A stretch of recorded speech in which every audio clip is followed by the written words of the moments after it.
IPL 2025 match number 5 భాగంగా Punjab Kings Gujarat టైటన్స్తో March 25న ఆడబోతుంది.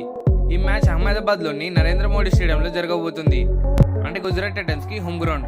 అలాగే head to head చూసుకున్నా సరే గుజరాత్ టైటన్స్కి ఫేవరబుల్గా ఉంది. Out of 5 మ్యాచెస్లో 3 matches Gujarat Titans గెలిస్తే 2 మ్యాచెస్ పంజాబ్ కింగ్స్ గెలిచింది. కానీ ఈసారి new season, Punjab కింగ్స్కి new captain అతనే శ్రేయసర్.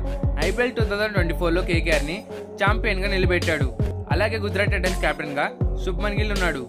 అయితే ఈ season శ్రేయసర్ and Shubman గిల్కి as a కెప్టెన్గా చాలా ఇంపార్టెంట్. ఎందుకంటే ఈ సీజన్లో ఎవరు కెప్టెన్గా బాగా పర్ఫామ్ చేస్తారో ఫ్యూచర్లో ఇండియన్ ఓడిఐ టీంకి కెప్టెన్ అయ్యే అవకాశం ఉంది. ఇక ఈ మ్యాచ్ విషయానికి వస్తే ఈ మ్యాచ్ అహ్మదాబాద్లో జరగబోతుంది కాబట్టి టాస్ గెలిచిన టీం డెఫినెట్లీ బౌలింగ్నే ప్రిఫర్ చేస్తారు. ఎందుకంటే స్టార్టింగ్ ఫేజ్ ఆఫ్ ద మ్యాచ్లో బౌలర్స్కి ఫేవర్గా పిచ్ బిహేవ్ చేస్తుంది. ఆ తర్వాత బ్యాట్స్మెన్స్కి ఫేవర్గా మారుతుంది.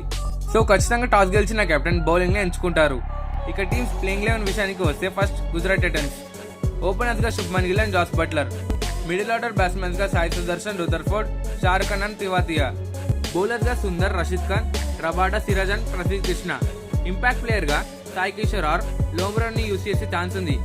ఇంకా పంజాబ్ కింగ్స్ ప్లేయింగ్ 11 విషయానికి వస్తే ఓపెనర్స్గా ప్రభ్సిమ్రన్ సింగ్, సెకండ్ ఓవర్గా మార్కస్ స్టైనిసార్, జాష్ ఇంగ్లీష్ ఆడే అవకాశం ఉంది. Middle order బ్యాట్స్మెన్స్గా శ్రేయసర్, Wadhera, Maxwell and ఒమర్జే ఆడే అవకాశం ఉంది. బౌలర్స్గా హర్షదీప్ సింగ్, జెన్సన్, చాహల్, హర్ప్రీత్ బ్రార్, యష్ ఠాకూర్ ఆడే అవకాశం ఉంది. ఇంపాక్ట్ ప్లేయర్గా వైశాఖ్ విజయ్ కుమార్ ఆర్ శశాంక్ సింగ్ ఆడే అవకాశం ఉంది. Thank you for watching.